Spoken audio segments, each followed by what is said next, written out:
Social media पर जैन समाज के सबसे लोकप्रिय जैन न्यूज चैनल महालक्ष्मी की ओर से रात्रि 8 बजे आपके पास चतुर्दशी का दिन सादर जय जिनेंद्र के साथ। पहले देखिए, शुरुआत करते हैं इन दो चित्रों के साथ।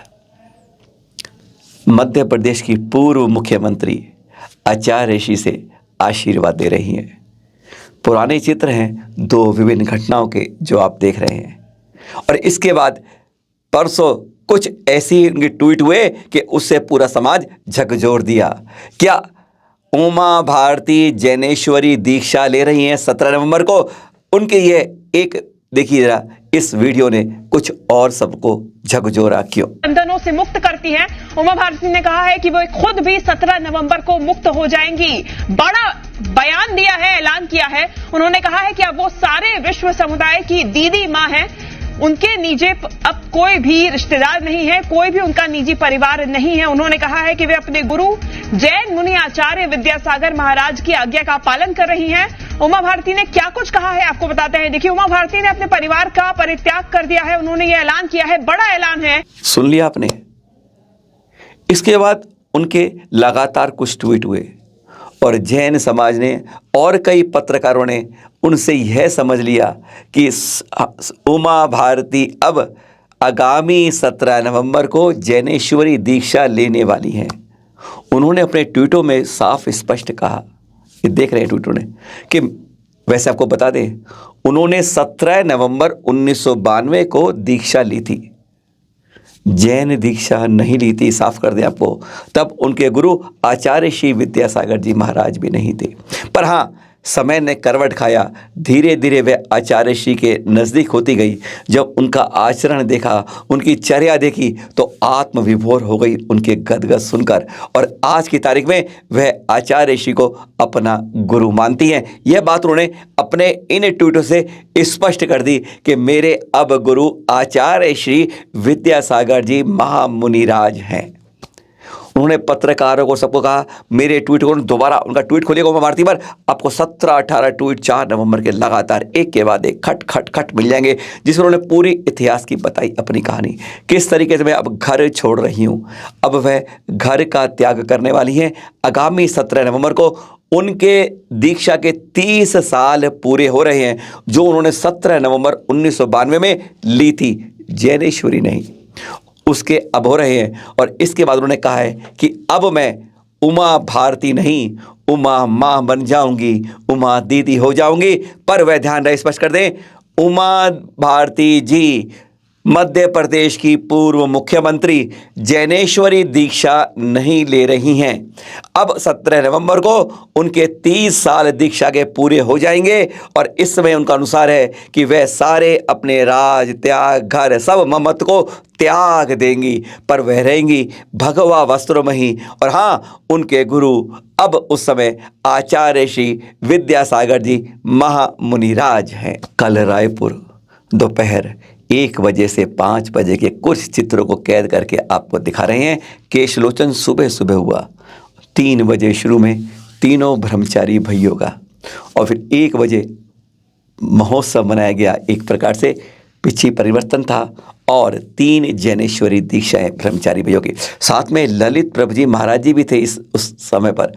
कहते हैं 2 संतों के बीच में यह बहुत बड़ा कार्यक्रम हुआ, दीक्षा महोत्सव। 3 नए मुनिराज मिले, मुनि जयंत सागर जी, मुनि जितेंद्र सागर जी और मुनि जयेंद्र सागर जी। देख रहे किस तरह ब्रह्मचारी भैया देते देते उनको मंत्र सूर्य मंत्र देते देते किस तरीके से परिवर्तन होता गया। कहते हैं एक सीढ़ी और चढ़कर अब सही मार्ग की दिशा की ओर मुड़ गए हैं। मुनि मार्ग को शावक से श्रमण पहुंच गए, और कहते हैं जीवन में इस तरीके से इस कदम पर बढ़ना बहुत उपकारी नहीं, अपने जीवन के अंतिम सही लक्ष्य को पाने वाली सीढ़ी होती है। मोक्ष द्वार का रास्ता यहीं से आसानी से जाता है। अगर गृहस्थ भी जाता है तो इसी रास्ते मुड़कर उस रास्ते पर पहुंच पाता है। यह दृश्य आप देख रहे हैं सीधा रायपुर के थे, जो कल यहाँ पर 3 जैनेश्वरी दीक्षाएं आचार्य श्री विशुद्ध सागर जी मुनिराज के द्वारा दी गई हैं। सबकी अनुमोदना करते हैं और सभी को हम बारंबार नमोस्तु करते हैं। और 2 दीक्षाएं मुजफ्फरनगर में मुनि श्री मंगलानंद जी द्वारा दी गई, और बड़ी तरीके से उन्होंने जो प्रवचन किए एकदम झकझोरने वाले थे। साफ रूप से किस तरीके से अपने मूल गुणों को पालना है उन्होंने यह संदेश देते हुए श्रावकों को भी झकझोर कर रख दिया। उनको कहा, अगर आप मोबाइल और इस तरह की सुविधाएं उपलब्ध करते हो, एसी, पंखा, कूलर, यह अगर सुविधाएं अगर आप साधु को देते हो तो समझ लो आप अगले भव में अब नरक और निगोद की यात्रा करने वाले हो। जो इस तरह की सुविधाएं यानी उनके बाहर को बिखड़काता है वह सचमुच वह श्रावक नहीं कहलाता, वह नरक निगोद का अपना मार्ग खोलता है। बड़ा मार्ग का प्रवचन दिया मुनि श्री मंगल ने, कठोर रूप से बता दिया कि अगर आज मुनि या श्रमण कोई रास्ता भटकता है तो उसकी नींव जो खिड़ती है वो उसी के जो प्रिय भक्त होते हैं वही उसकी दिशा को भटकाते हैं। ऐसी दो जिनेश्वर दिशाएं यहाँ पर ही बहुत बहुत अनुमोदना और हम भी बार बार इनका नमन करते हैं। गढ़िनी आरिका श्री ज्ञानमती माता जी का सत्संग विहार हो रहा है। देखिए चंद्रामती माता देख भी रहे हैं आप, हसनापुर से अयोध्या की ओर। आज यह मुरादाबाद के महावीर विश्वविद्यालय में पहुंच गई, यूनिवर्सिटी के अंदर, जहां पर अष्टानी का व्रत में सिद्ध चक्रदान में इन्होंने भाग भी लिया। दर्शन करते हैं और देख रहे हैं आप गदगद होते हुए आत्मत हुए आरिका श्री स्वस्ति भूषण माता जी आचार्य श्री सुनील सागर जी दर्शन करने पहुंची। कल प्रातः की बेला के दृश्य देख रहे हैं। जब यह भावुकता के दृश्य दिखते हैं तो सचमुच अंदर भी कुछ ना कुछ आनंद की अनुभूति अपने आप होती है।